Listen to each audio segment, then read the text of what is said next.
Hello friends, स्वागत है आप सभी का डीआर लर्न में। और आई होप आप सभी लोग बहुत ही अच्छे होंगे और अपनी पढ़ाई को कंटिन्यू कर रहे होंगे। तो चलिए फिर स्टार्ट करते हैं हमारी आज की क्लास को। आज हम फिर से डिस्कस करेंगे 10 क्वेश्चंस को, जैसा कि हमने सीरीज चला रखी है और हम डेली 10 क्वेश्चंस को विद एक्सप्लेनेशन डिस्कस करते हैं। तो अभी तक हमारी 2 क्लासेस हो चुकी हैं। अगर आपने उनको अटेंड नहीं किया है तो आप प्लेलिस्ट पे जाके उनको भी देख सकते हैं। चलिए स्टार्ट करते हैं हमारी आज की क्लास को। आज हमारी 3rd क्लास है और इसी तरीके से हम आगे भी क्लासेस को कंटिन्यू रखेंगे।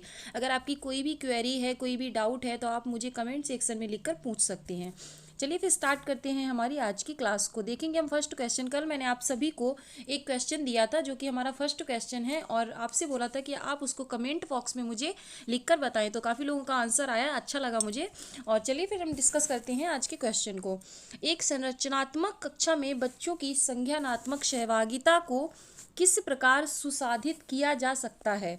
यानी कि बच्चा जो है वो टीचर के साथ में संज्ञान से, यानी कि अपने माइंड से जुड़ा हुआ है या नहीं है, इस चीज़ को किस तरीके से हम और भी सुधार कर सकते हैं कि ताकि बच्चा हमारे मतलब टीचर से कनेक्ट हो। और जब बच्चा कनेक्ट होता है तो वो चीज़ों को बेहतर सीखता है। तो देखेंगे हम अपने ऑप्शंस को। फर्स्ट है आपका बच्चों के वार्तालाप द्वारा, यानी कि जब आप टीचर बच्चों से वार्तालाप करेगा तो कन्फर्म है कि बच्चा आपसे जुड़ेगा। ओके। नेक्स्ट है हमारा अध्यापक के संवेगों द्वारा, यानी कि अध्यापक के संवेगों द्वारा। अध्यापक क्रोध में है, अध्यापक प्यार से बात करता है, अध्यापक बच्चों के साथ कनेक्ट करता है, तो उससे भी क्या होता है, बच्चे की जो संज्ञानात्मक सहभागिता है वो बढ़ती है। बच्चों के सकारात्मक परस्पर संबंधों द्वारा, अगर बच्चों के आपस में सकारात्मक संबंध होंगे तब भी उनका जो नॉलेज है, उनका जो ज्ञान है, वो संज्ञानात्मक से मतलब है ज्ञान से, नॉलेज से, तो वो उनका बढ़ेगा। डी है बाह्य रूप से अधिरोपित अनुशासन द्वारा। देखो आप हमेशा याद रखना, आप डंडे से किसी को भी नहीं सिखा सकते हो। बच्चा डरेगा आपसे बट सीखेगा नहीं। तो हमें कभी भी बाह्य प्रेरणा या बाह्य रूप से कुछ भी अधिरोपित बच्चे पर नहीं करना है।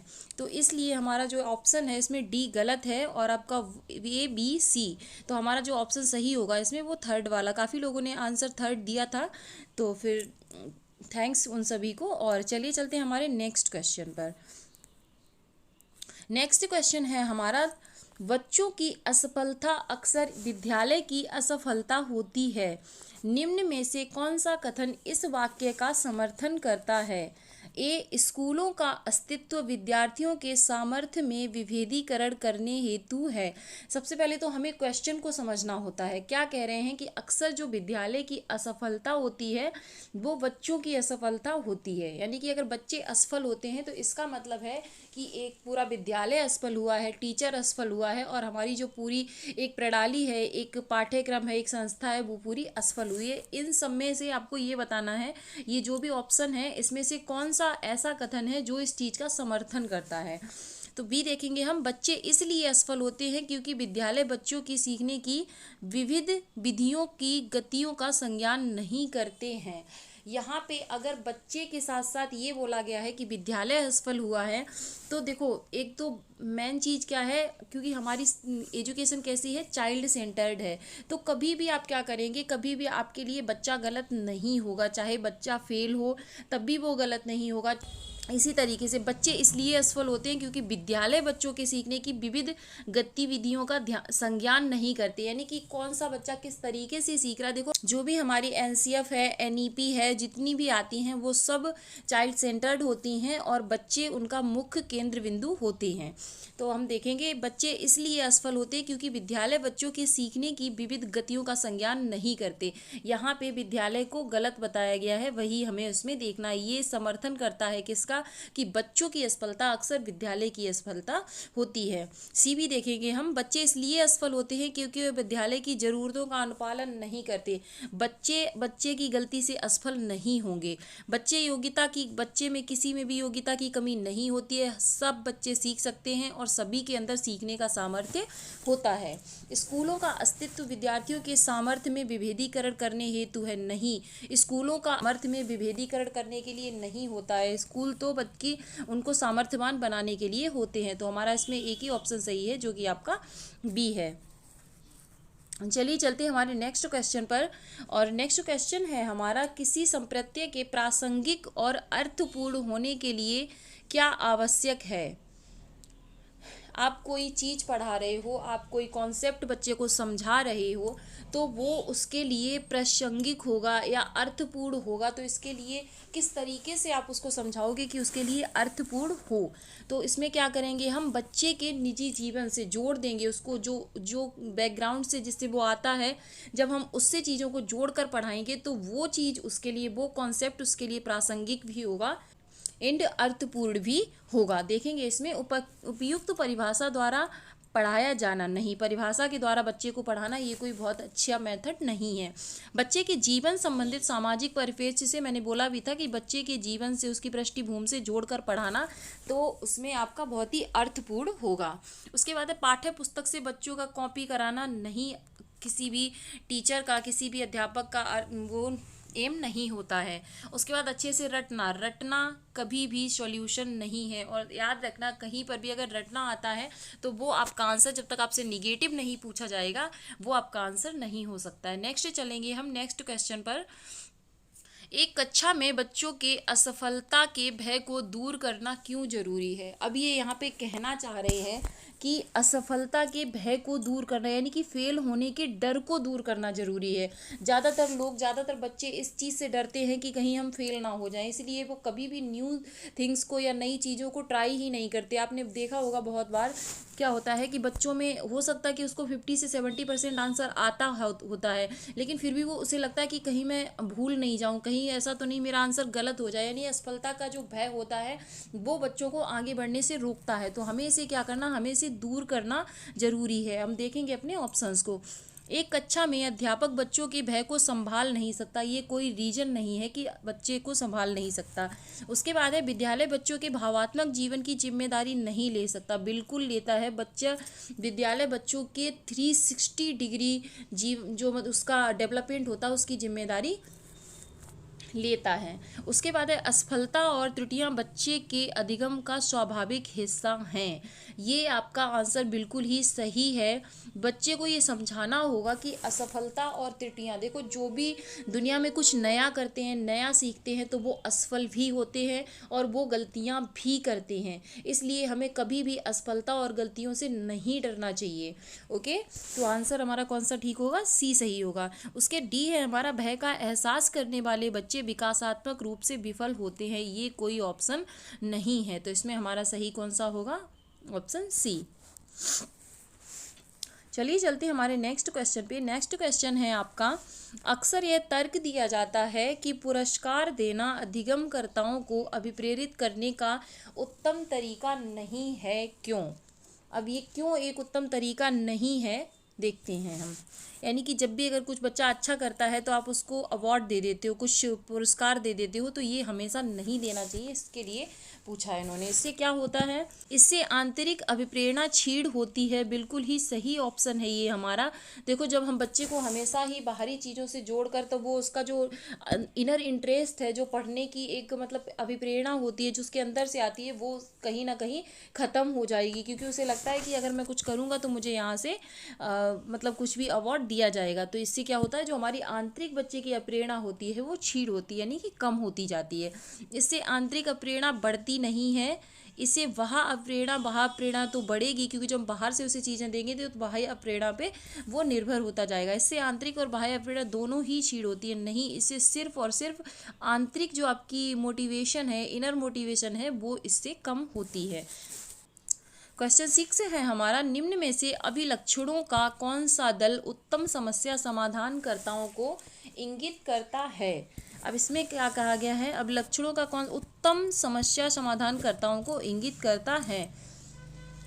नंबर फर्स्ट है इसमें हमारा सृजनात्मकता, प्रतिक्रियात्मक अन्वयता की कमी, अपसारी चिंतन। उसके बाद है क्रियात्मक जड़ता, सृजनात्मकता, अभिसारी चिंतन।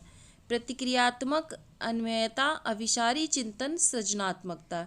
उसके बाद अपसारी चिंतन, क्रियात्मक जड़ता, प्रतिक्रियात्मक अन्वयता। ये तीन जो अभिलक्षण दिए गए हैं, इनको आपको समझना है कि कौन सा पहले आता है। पहले क्या आता है, सृजनात्मकता, यानी कि अगर आपके अंदर क्रिएटिविटी होगी तो आप क्या करोगे, प्रतिक्रियात्मक अन्वयता की कमी। तो इसमें जो ऑप्शन है हमारा वो फर्स्ट सही हो जाएगा, सृजनात्मकता, प्रतिक्रियात्मक अन्वयता की कमी। उसके बाद आता है हमारा अपसारी चिंतन। चलिए चलते हैं हमारे नेक्स्ट क्वेश्चन पे। नेक्स्ट क्वेश्चन है आपका, शिक्षिका के विद्यार्थियों की खासकर सुविधा वंचित वर्ग के सफलता और असफलता के बारे में विचार अक्सर उनके सीखने व अभिप्रेरणा को प्रभावित करते हैं। इस संदर्भ में निम्न में से कौन सा कथन सही है? शिक्षक की अपेक्षाएं बच्चों के सीखने को बेहद प्रभावित करती हैं। शिक्षक को कक्षा में बच्चों की स्वायत्ता पर काबू रखना चाहिए, नहीं रखना चाहिए शिक्षक को बच्चों की स्वायत्ता पर, क्योंकि बच्चों की स्वायत्ता पर अगर आप काबू रखेंगे तो बच्चे स्वयं से सीखेंगे कैसे फिर? तो ये हमारा ऑप्शन नहीं होगा। शिक्षक बच्चों को प्रतिस्पर्धा करने व एक दूसरे से बेहतर करने के लिए प्रोत्साहित करना चाहिए। यहाँ पर बात किसकी हो रही है? बात हो रही है खासकर सुविधा वंचित वर्ग के जो विद्यार्थी होते हैं उनके लिए। तो उनको अगर वो तो पहले से ही उन्हें सुविधा से वंचित रखा गया, उन्हें शिक्षा से वंचित रखा गया है, ऐसे में अगर आप उनके अच्छे बच्चों से प्रतिस्पर्धा कराएंगे तो वो उसके लिए तो वो मतलब उनके लिए बहुत ही बेकार होगा और वो प्रोत्साहित की जगह हतोत्साहित हो जाएंगे। शिक्षक को ऐसे विद्यार्थियों को हर हालत में असफलता से बचने के लिए रणनीतियों में प्रशिक्षण देना चाहिए। ये कोई तरीका नहीं है कि आपको हर हालत में उन्हें मतलब असफलता से बचना है, नहीं। अगर आप कुछ सीखोगे, कुछ लाइफ में नया करोगे, कुछ एक्सपेरिमेंट करोगे तो आपको असफलता भी हाथ लगेगी। उसमें क्या करना चाहिए, यानी कि शिक्षक को उनसे अपेक्षाएं बच्चों के सीखने को बेहद प्रभावित करती हैं। शिक्षक को उनसे पॉजिटिव, यानी कि जिस जगह पे हैं, जिस हिसाब से वो सीख रहे हैं उस हिसाब की अपेक्षाएं उनसे रखनी चाहिए। तो इसका भी जो ऑप्शन है आपका 1 सही हो जाएगा। चलिए चलते हैं हमारे नेक्स्ट क्वेश्चन पर। शिक्षिका कक्षा में सकारात्मक रूप से सीखने का वातावरण किस प्रकार सुनिश्चित कर सकती है? एक तय एवं निर्धारित समय सारणी का अनुपालन करके, पुरस्कार एवं सजा का प्रयोग कर, बच्चों को अनुशासित रखकर, बच्चों के संवेगों के सीखने की प्रक्रिया का हिस्सा बनकर, बच्चों की क्षमता के आधार पर उनका विभेदीकरण करके। इसमें क्या है कि सकारात्मक रूप से सीखने का वातावरण, तो एक निश्चित वो तय करोगे तो बच्चों के लिए ये सकारात्मक नहीं होगा। पुरस्कार और सजा कभी भी सकारात्मक नहीं होगा। बच्चों के संवेगों को सीखने की प्रक्रिया का हिस्सा, यानी कि बच्चे किस तरीके से सीखते हैं, बच्चों मतलब बच्चों के सभी इंगेज करके उनको सिखाना, उनके संवेगों को सीखने में लगाना। तो ये हमारा ऑप्शन इसमें सही हो जाएगा। बच्चों की क्षमता के आधार पर कभी भी उनको अलग अलग समूहों में बनाकर हमें नहीं रखना होता है। तो ऑप्शन हमारा सी इसमें सही हो जाएगा। फ्रेंड्स, आपकी 2 क्लासेस आ चुकी हैं, अगर अभी तक आपने नहीं देखी हैं तो आप उनको भी ज़रूर विजिट कीजिएगा। चलिए चलते हैं हमारे नेक्स्ट क्वेश्चन पर। और 9 क्वेश्चन है हमारा, क्या एक शिक्षक को कक्षा में एक सत्ताधारी व्यक्ति के रूप में देखा जाना चाहिए जिसे कोई चुनौती ना दे सके? तो सबसे पहले तो बच्चे को सेंटर में रखना है और किसी टीचर को सत्ताधारी व्यक्ति के रूप में नहीं देखा जाना चाहिए। तो हाँ, ये तो पहले ही गलत हो जाएगा, हाँ गलत हो जाएगा। नहीं में भी 2 हैं, हम देखते हैं। नहीं, विद्यार्थी ऐसे शिक्षकों से प्रश्न पूछने में हिचकते हैं जिसे उनकी संप्रत्यायिक स्पष्टता में कमी रह जाती है। नहीं, आज के तकनीकी युग में शिक्षक विद्यार्थियों की अधिगम प्रक्रिया, नहीं, ये गलत चीज़ है। देखो समझो, आज के तकनीकी युग में शिक्षक विद्यार्थियों की अधिगम प्रक्रिया में अप्रासंगिक है, बिल्कुल भी नहीं। वो बहुत ही इम्पॉर्टेंट है, चाहे कितनी भी तकनीकी युग हो जाए, लेकिन एक शिक्षक का स्थान हमेशा वही रहेगा। उसके बाद इसका जो सही आंसर होगा वो आपका सी होगा, क्योंकि विद्यार्थी, जब आपने भी देखा होगा आपके कोई टीचर बहुत ही खड़ूस टाइप के होते हैं तो हम क्या कहते हैं, हम उनसे क्वेश्चन नहीं पूछते।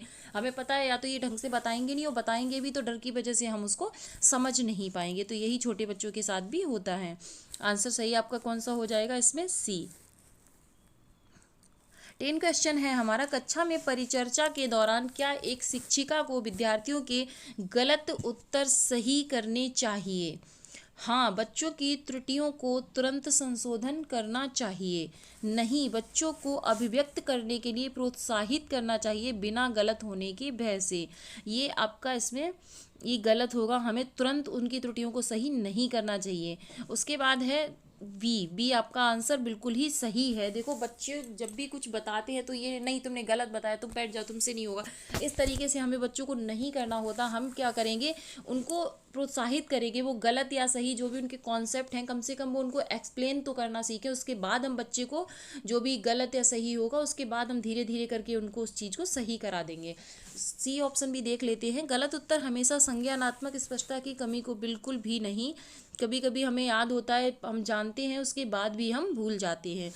बच्चे स्कूल में सही जानकारी प्राप्त करने के लिए आते हैं, इसलिए उनके उत्तरों को तुरंत सुधारना चाहिए। कोई मतलब का ऑप्शन नहीं है इसमें। आई होप गाइस आपको पसंद आया होगा ये सेशन, और पसंद आया तो प्लीज़ इसे और भी लोगों के साथ शेयर कीजिएगा जो भी तैयारी कर रहे हैं किसी भी टीचिंग एग्जाम्स की। और मैं आपके लिए फिर से एक क्वेश्चन लेके आई जिसका आंसर आपको कमेंट सेक्शन में मुझे देना है। निम्न में से कौन सा नियम यह सुझाव देता है कि शरीर के विभिन्न अंग विकास के विभिन्न चरणों में भिन्न भिन्न दरों से विकसित होते हैं? एक, विकास एक आयामी होता है, विकास एक दिशीय होता है, विकास एक असतत प्रक्रिया है, विकास की दिशा अधोगामी और शीर्षगामी है। तो आपका जो भी आंसर है आप मुझे कमेंट सेक्शन में लिख के बताइए। हम लोग इसको कल फिर से डिस्कस करेंगे, और बने रहिएगा DR लर्न के साथ। और अभी तक अगर चैनल को सब्सक्राइब नहीं किया है तो प्लीज़ इसे कीजिएगा, क्योंकि ऐसी इन्फॉर्मेटिव वीडियो हम आगे भी लाते रहेंगे। तो बहुत बहुत धन्यवाद आप सभी का, और मिलते हैं एक नेक्स्ट वीडियो में नेक्स्ट कुछ क्वेश्चंस के साथ। तब तक के लिए नमस्कार, अपना ध्यान रखिएगा। जय हिंद।